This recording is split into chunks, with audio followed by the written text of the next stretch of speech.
Did you hear that? I'm scared. It'll be alright. The first time the pantry door opened by itself, I thought I'd left it ajar. The second time I figured it was the draft.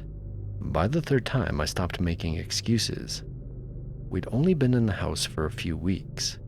It was an old one-story ranch, early 60s build. Small rooms, low ceilings, and a creaky floor. My wife liked to joke that I had good bones, which is usually code for this will be a money pit. Still, it had charm. Real tile in the kitchen, a backyard with a fig tree, and a long hallway that always felt a little too dark, even in the summer. The pantry was one of those narrow built-ins off the kitchen.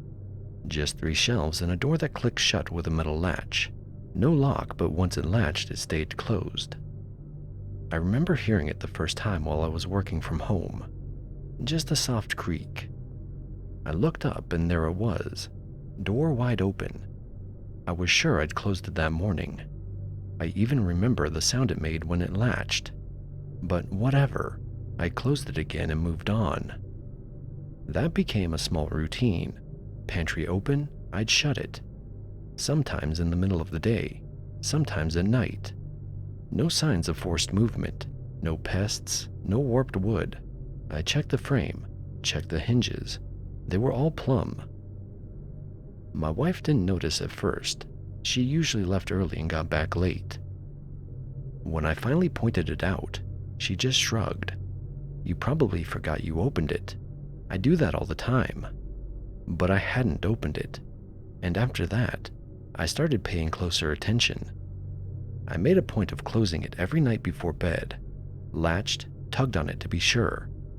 Then the next morning it would be open again, not halfway, not cracked, wide open, and it happened quietly like something didn't want to wake us.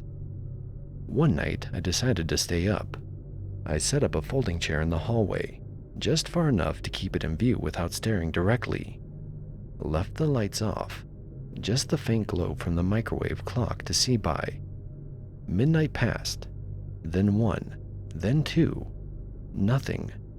I stood up about to give up when I heard it, a metallic click, soft but distinct.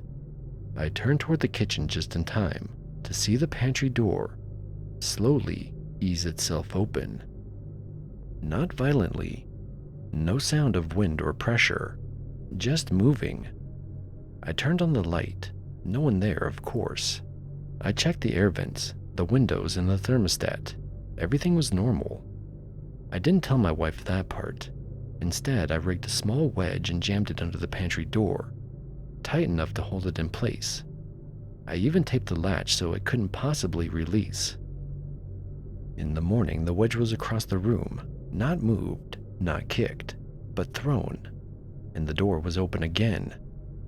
That's when I started hearing sounds in the kitchen, drawers sliding open, the fridge door handle rattling, silverware clicking, like someone brushing a finger along it.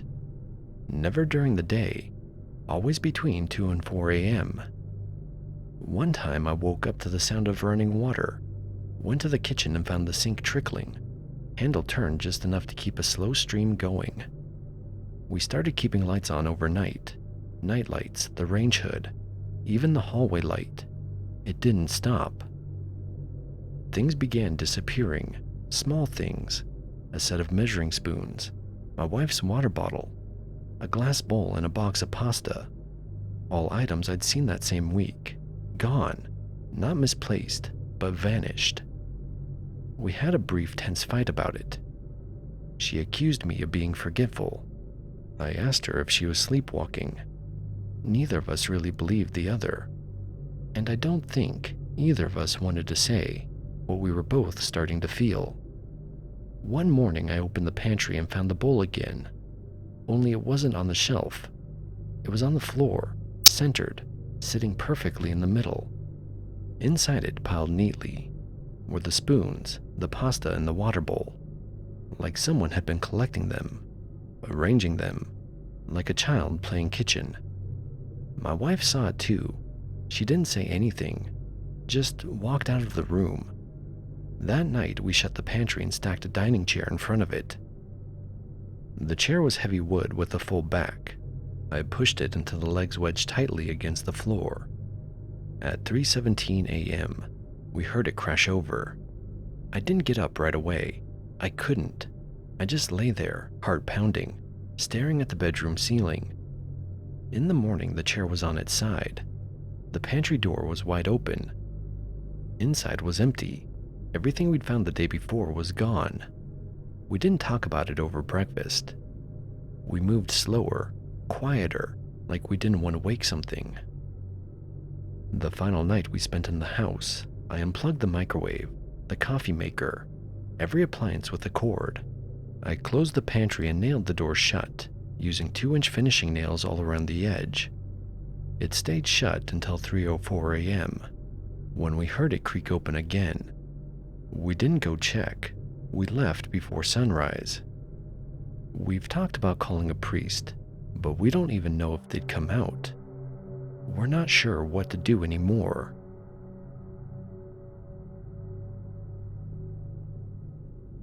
That was the end of our first story. Let me know in the comments what you thought about it. Also, take this time to hit the like and subscribe button, and don't forget the bell notification. I would love to read your scary stories here on the channel. The links to send them to are up on the screen. Now there will be no further interruptions from me, and here are the rest of the stories. I don't do haunted. I rent properties, fix leaks, chase late payments, wrangle contractors who show up 3 hours late and act like I'm the problem. That's my life. So when my tenant called about activity in the front room, I thought maybe rats or squatters, not whatever the hell it turned out to be. The house is a narrow brick 2 up, 2 down just outside of Leeds. Nothing fancy, but it's clean. Had a nice couple in it for years. They moved out last winter to care for a parent. It sat empty for 2 months before this lad named Kieran moved in. Young guy, teacher, never gave me trouble. Then 3 weeks in, he calls me late, says he's hearing voices. I ask if it's the neighbors. He tells me no, says it's inside the house, coming from the front room when no one's in it.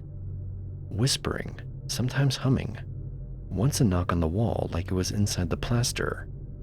Now I don't buy it, but I've learned to at least show up. I go over the next morning. House is clean, windows shut and no signs of pests. The front room's cold, but that's just old houses. They get drafty spots. We talk a bit and I promise to get a heating tech out there just in case the radiator's blocked. But right as I'm leaving, I hear it, coming from the front room. A short, sharp knock. We both freeze. I say nothing, walk over and open the door. It's empty and quiet. No wind, no vibration. Floorboards creak as I step in. That's it. Kieran's standing behind me, pale as hell. I still think it's pipes or something shifting, so I leave. Tell him I'll call a guy to check the walls. I don't because I'm too busy that week. And I don't hear from him again for 5 days. Then he calls in the middle of the night, says he's staying with a mate. He's done. I saw it, he said. It stood in the corner and didn't move for an hour. Thought I imagined it. Then it turned its head. I ask if he's been drinking and he just hangs up. I drive out the next morning with the keys.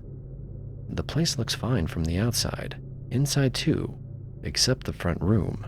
Something's wrong with the air. It's still and heavy, like a storm's about to break. I stand just inside the doorway and it feels like I've walked into someone's bad dream. Then I see it. Not a figure or a shape, but a handprint, high on the far wall, too high for Kieran to reach without a ladder. It's only one, faint, greasy outline, the kind you'd get from dirty fingers pressing against clean paint. I wipe it off with my sleeve and leave. Didn't rent the house for 6 months. No one would take it. I didn't list it online. Didn't want the wrong kind of attention. Finally had it gutted. New wiring, new floor, even a new wall in that room. I told the builder to tear out the drywall and throw it all away. He found another handprint inside the wall cavity. This one scratched into the wooden stud. I don't do haunted, but I don't rent that house anymore either.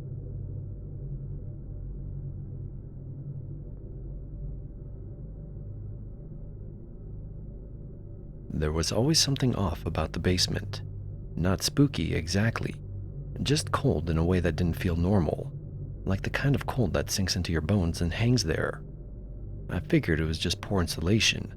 The building was ancient, used to be a diner back in the day, then got converted into a bar with the usual trendy lighting and exposed brick. But they didn't touch the basement. Same stained tile floors, same cracked concrete walls, same old walk-in freezer, humming in the corner like it had a grudge. I worked there as a barback, mostly hauling kegs, stocking mixers, restocking bottles, all the grunt work, which meant I spent a lot of time down there. At first, it was just a weird feeling, like someone standing behind you when you're grabbing a bottle off the shelf. Nothing big. The first real incident was a loud metallic bang near the back of the freezer. Thought it might have been a rat knocking something over. Went to check. Everything was fine. Nothing out of place. Then it happened again a few nights later. Same time, same sound. One of the kitchen guys joked that the basement used to be where they did the dishes back in the diner days. Said some kid got electrocuted down there during a flood. I rolled my eyes, but I stopped turning off the light before going upstairs after that. Then came the breathing. Sunday morning I opened by myself. I had a fresh CO2 tank over my shoulder and was halfway down the basement stairs when I heard it. Breathing. Not loud, but real. Like someone was tucked behind the shelves, wheezing through their nose. It didn't sound far away. I froze, waited, tried to convince myself I imagined it. But the air felt heavy, thick like a crawl space in August. I set the tank down right there and left. Didn't say anything when the manager found it sitting at the top of the stairs later. But it kept building. Sometimes the soda gun would hiss on its own. Just a quick spray, like someone testing it. The walk-in door started unlatching randomly, creaking open even when it had been fully latched. One time I swear I heard a voice over the old speaker system. It said my name, real soft. But the speakers haven't worked in years. The last straw was Thursday night after close. I was grabbing a backup bottle of tequila, minding my own business, when I reached for it, and a full case of ginger beer went flying off a shelf behind me. Not tipping, but flying. It crashed on the floor about 5 feet away like someone had just heaved it. I didn't wait around. I ran back upstairs, told the others, and refused to go down there alone after that. Now we keep that area locked unless there's at least 2 of us. We moved the liquor and the kegs upstairs. Still get that random soda gun hiss though. Still get that weird creak from the walk-in. And there's this stain on the floor under it. Sort of looks like rust, but it doesn't come up no matter what we try. And it smells. Not like food rotting, but like something else. Metallic and sharp. Someone once pulled up the old floor plans and said there used to be a drain there. It's long sealed up by now. I try not to think too hard about that part.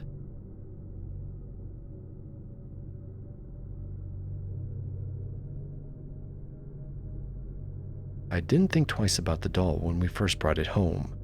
It was a hand-me-down from a coworker. Plastic, jointed arms, and molded hair. Just a forgotten toy. My daughter was delighted and placed it on her dresser before bed. The next morning, I noticed it on the floor. Not lying flat, but propped up against the bed frame like someone had attempted to set it upright and failed. One arm was twisted backward. It was strange, but I assumed she had played with it and forgotten. The following morning, the doll had moved again. Same spot and similar awkward pose, like it had been dropped and carefully placed back. I watched her that night, set it on her dresser as usual. Arms at the sides, eyes forward. Everything seemed normal. On the third morning, it was sitting in front of the television. The TV was on, filled with static, though we didn't have cable. The remote lay untouched on the couch. and that's when I realized that something wasn't right. Later, I made sure everything was in place before bed, ensuring the doll stayed with the other toys. But the next morning, it was on the kitchen table, slouched slightly sideways, one arm resting awkwardly on the placemat. Nearby sat an empty cereal bowl. My daughter hadn't gone downstairs yet. That night, I hid the doll in the hallway closet behind winter coats. I didn't believe in ghosts or dolls that move on their own, but I didn't want it in her room. Morning came and there were no disturbances. That was a relief. But the next night, I found it again, sitting upright on the dresser just as before, clean and undisturbed, like nothing had changed. Keeping quiet, I avoided asking my daughter what she knew. She was quieter than usual, a little pale, and quiet in the mornings. I worried talking about it too much would cause panic. By Friday, I'd had enough. I threw the doll away, tucked it deep into the kitchen trash behind scraps and discarded napkins, positioned the bin at the curb where it stayed all night. Morning came and there it was, back on the dresser just as before, untouched and pristine. I didn't ask, and my daughter didn't say anything. That evening, I called the coworker who'd passed it along. "Hey, I have a weird question. Did anything strange ever happen with that doll?" I said. "No," she said. "It just sat on a shelf in Kara's room. Why?" I hesitated. "It's probably nothing. It's just, my daughter says it's been moving around." She went quiet for a second. "That's creepy." Then she gave a short laugh that didn't quite land. "Kids do have some wild imagination, but no, it was just a toy. She barely touched it." I didn't press, and she didn't ask anything else either. And that quiet at the end, that stuck with me longer than I expected. That night I boxed it, taped the lid closed, left it in the garage beneath a covered lawn chair. I left the hallway light on, hoping to feel safer. For 2 mornings, there was nothing unusual. Then on Tuesday, I needed a jacket, so I opened the closet door and saw it, resting against the coats upright. I carried the box outside and left it at the end of the driveway. I didn't tape it shut this time. I walked away, and when morning came, there was no doll. Then the morning after, I checked her room, just a glance as I passed. The door was ajar, the dresser in plain view. At first, I didn't see anything, no strange angles, no shadows. But then I saw it, perched on the edge, clean and still. The doll never moved after that, not into the TV room or into the closet. It stayed on the dresser. For weeks, it stayed there. I haven't asked my daughter about it, and she doesn't ask me. I don't speak of it to anyone, not friends or family. Now I wake early before daylight, even before the alarm. Instinct, I guess. I walk the hallway and always glance towards the narrow crack in her door. The doll sits there, facing the bed. Maybe it's just plastic, but I never feel that morning is quite over until I see it.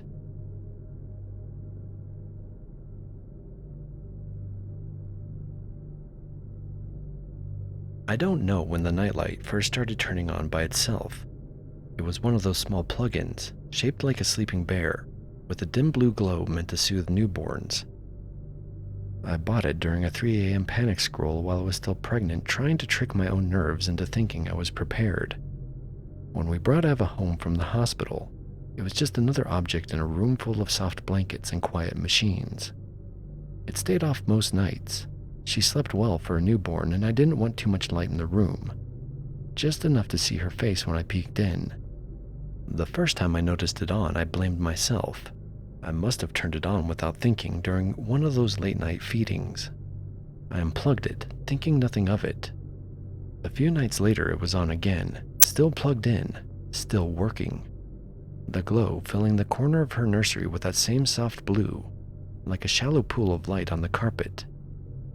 I asked my husband if he'd been using it. He said no. I thought you were leaving it on. I didn't respond, I just stood there, looking at the light, trying to ignore the chill crawling down my back. That night, after Ava's 2 a.m. bottle, I unplugged the nightlight and left it on top of the dresser, far from the outlet. The next morning it was back in the socket, lit up and humming faintly. That sound stopped me cold. I'd never noticed it before. A faint electric whine you wouldn't hear unless the house was dead quiet. But now I couldn't unhear it. Once I noticed the pitch, it felt like it threaded into everything else, like it was part of the air. The monitor started crackling around the same time. Just static at first, here and there. Nothing dramatic. I chalked it up to interference from our old router. But then came the clicks, sharp, like someone tapping the mic casing with a fingernail. And the voices. It wasn't Ava, and it wasn't crying or cooing. It was a low whisper, too low to make out, like someone having a conversation several rooms away. I'd run to her crib and find her sleeping, chest rising slowly, one hand curled under her cheek. One night I stood by her crib and listened to the monitor while she slept, just to check for feedback. It stayed silent. I went back to bed, but an hour later, I woke up to the sound of laughter on the monitor. Not a baby's laugh, something adult, dry, right up against the mic. I sprinted back to the nursery. She was still asleep. The light was off. The monitor was quiet. I stood in the doorway with my heart hammering. I stopped using the monitor for a few days after that. Instead, I left the door cracked and slept like prey, half awake, tuned to every sound. But of course, exhaustion always wins. I must have passed out hard one night, because the next morning, Ava was fussing louder than usual. I rushed in to find her swaddled, dry and safe, but the nightlight was on again. I hadn't even plugged it back in. I stared at the socket. The light was faintly glowing. The bear's painted-on eyes looked peaceful. I pulled it out and set it on the changing table, then turned around and unplugged the baby monitor too, just to be safe. It gave a brief crackle like feedback when you pull out an aux cable, and then went silent. I tried to tell myself it was just stress, postpartum exhaustion, hormones. Maybe I was sleepwalking. Maybe my husband was, though that seemed even less likely. Then I started hearing footsteps on the baby monitor while it was unplugged. That night, around 3 a.m., I was laying awake in bed when I heard the soft creak of a floorboard over the monitor on my nightstand. The monitor that wasn't even powered. I picked it up. The screen was blank, no signal, but the speaker was faintly alive with shifting static and the occasional tap. I pressed the power button. Nothing. It stayed off. I didn't go back to sleep. The next day I sat in the nursery for over an hour, just watching. Ava slept. Nothing moved. The light was unplugged, sitting on the bookshelf. The monitor was off. It felt peaceful, until the closet door eased open on its own. It didn't swing or creak. It simply opened about 3 inches, enough to see the dark inside. There was no draft, no window open. The air was still. I stood up, walked over, and shut it. As I turned to leave, I noticed something odd. The nightlight was no longer on the bookshelf. I found it plugged into the wall again. That night, my husband offered to sleep in the nursery with Ava so I could rest. At 4:12 a.m., he shook me awake. "Did you come in during the night?" he whispered. "No," I replied. He looked unsettled. I woke up and the closet door was open. The nightlight was on. Ava was asleep, but there was something off about the room. The air smelled like plastic and burnt sugar. That's when I told him everything. About the monitor, the voices, the laugh, the footsteps, the unplugged light. He stared at me for a long time and finally said, "Let's get rid of it." I threw the light away the next morning, unplugged it, wrapped the cord around it, took it out to the bin like it was a piece of rotten meat. I waited until the garbage truck came, watched it from the window just to be sure. That night, the monitor started clicking.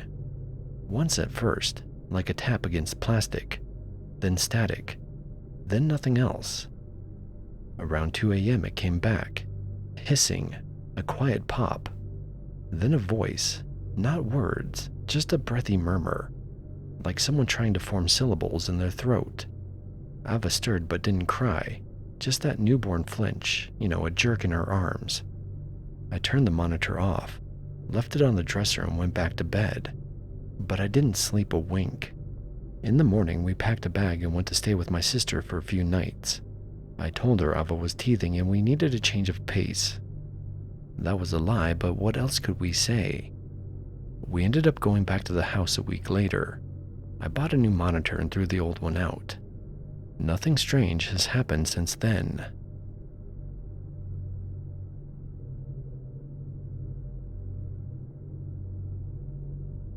Old buildings always make noise. They settle, creak, click, whatever. That doesn't mean anything. That's what I kept telling myself when I started noticing things in the basement of the last place I worked. It was a converted office space downtown. Used to be some kind of federal building in the 30s. Now it's a bunch of startups stacked on top of each other, trying to stretch a cheap lease into something that looks like open concept. I was head of IT, which basically meant I was the guy who knew how to fix the printer and set up Wi-Fi that didn't suck. Our server rack and backup storage were in the basement, not because it was a good idea, just because that was the only room left when we moved in. It was not a great space. Concrete walls, drop ceiling that sagged in spots, and this heavy old desk bolted to the far wall like someone used to work down there. Smelled like mildew and old glue.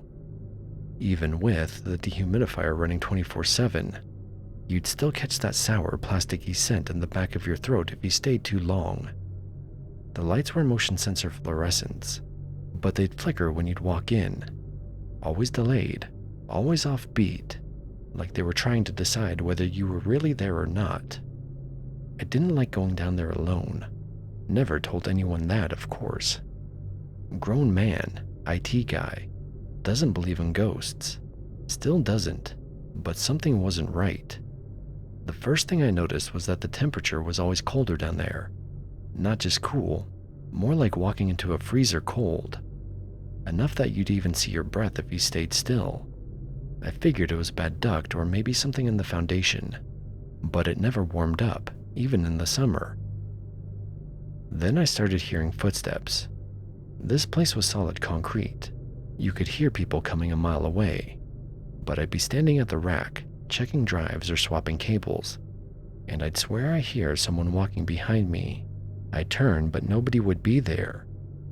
Once or twice I thought I saw movement in the reflection of the server glass. Just a shadow or maybe my own arm. I didn't think much of it at the time. But it got weirder. Files started going missing. We kept paper backups and banker boxes on steel shelves along the wall, more for compliance than anything else. I'd go down with the list, pull what I needed, and come back the next day to find a different box pulled out, or labels switched, or sometimes even moved. Once I found a stack of files sitting in the middle of the floor. No box, no order, just a mess of paper. Looked like someone had been flipping through them and then dropped the pile. I asked around and nobody else had been down there. Nobody else had a key to the cabinet we stored some of the older drives in, but somehow the key, my key, would go missing and show up in weird places. Once in the bathroom on the back of the toilet, and once in the break room fridge. I started leaving it in my pocket after that. The breaking point came during a weekend upgrade. I had to stay late to migrate the payroll server. The whole building was empty. I brought snacks and planned to hunker down for a few hours. Around 9 p.m., the lights in the basement started turning on and off. Not flickering, just full on, off, then on again 5 or 10 seconds later. I was the only one in the building. I went downstairs to check the motion sensor. Lights kicked on, too bright at first, then dimmed like usual. I walked to the back of the room and that's when I heard it. A chair moving. That big desk in the corner, the one nobody used. I heard the scrape of the chair legs on concrete, like someone was pushing back from the desk. I stopped moving and just stood there and listened. Then came the sound of typing. Not loud, but a rhythmic tap, tap, tap. Like someone hunting for keys on an old keyboard. The desk was in shadow. I lifted my flashlight and stepped forward, half expecting to find some raccoon nested in the drawers. The chair was pushed slightly off-center. Dust on the surface had been disturbed, like someone had dragged their hand across it. I backed out without checking anything else. I stayed upstairs the rest of the night, didn't even finish the migration. After that, I started noticing little things upstairs. The conference room projector would turn on during the night. Someone found it running the next morning with the power button untouched. We didn't have cameras in the basement. Figured we didn't need them. That changed after one of our junior devs went down to grab backup logs and came up white as a sheet. Said he heard someone breathing behind the shelves. When he turned, there was nobody there.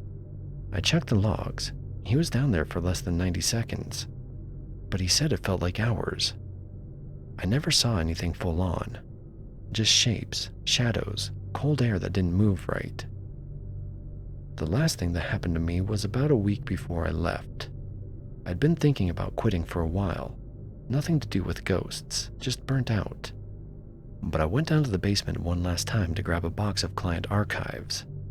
When I reached the bottom step, I found a message written on the whiteboard we used for network notes.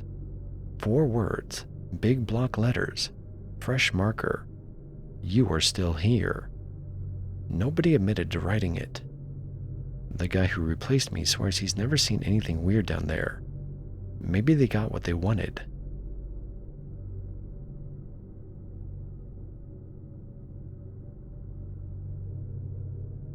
I moved out to Shropshire for the quiet.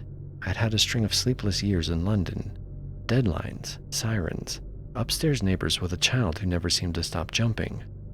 The cottage I found wasn't charming, but it was cheap.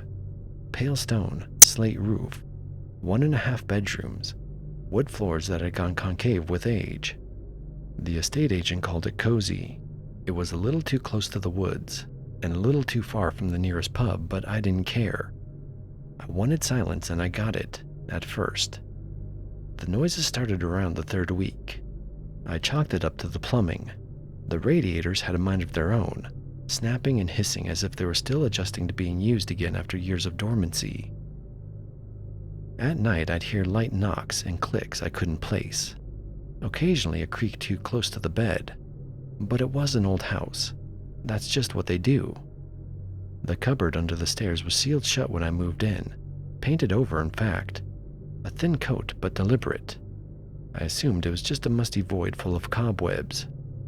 I didn't think much of it until a few days after I had the water heater serviced.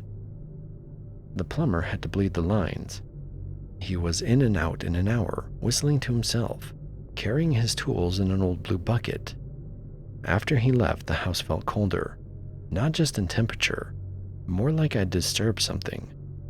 That night, I was brushing my teeth when I heard a soft knock. I turned off the tap and froze. Then there was another knock.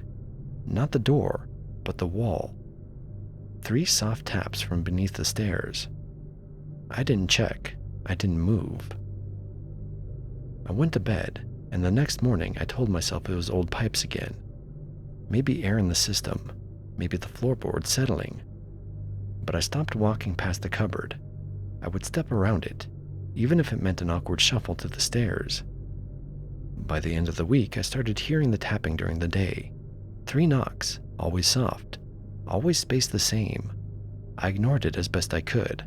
But on the 10th day, the cupboard was open. Just a crack, maybe a few centimeters. The paint was flaked where the latch should have been. I hadn't touched it. I was sure of that. I stared at it for a long time before nudging the door closed with the end of a broom handle. The moment it clicked shut, I felt something shift, like the pressure in the house had returned to normal. But that night, I woke up at 2:41 a.m. to the sound of footsteps on the stairs. It sounded like someone was trying not to wake me. I didn't leave the bedroom until the daylight came. Over the next few days, the activity got worse. Knocks at all hours, scrapes, and one afternoon, while I was working at the kitchen table. The ceiling above me groaned like someone was dragging something heavy across the upstairs floor. I called the estate agent to ask about the previous tenant. She hesitated before answering. "It's been empty a while," she said. "The last person left in a hurry. No forwarding address." I asked her why. "I'm not sure. She broke the lease, left some things behind."